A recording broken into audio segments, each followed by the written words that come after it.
Mumbai expressway पर भयानक हादसा। 230 किलोमीटर की रफ्तार से रोल्स रॉयस कार टैंकर से टकराने के बाद शोलापोश।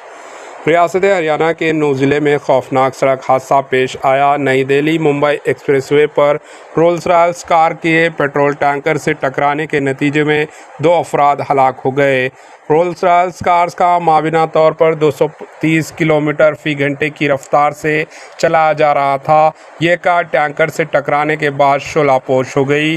कार की कीमत 12 करोड़ 40 लाख बताई जाती है, जो मुकम्मल खाक हो गई। Bureau report, HN news.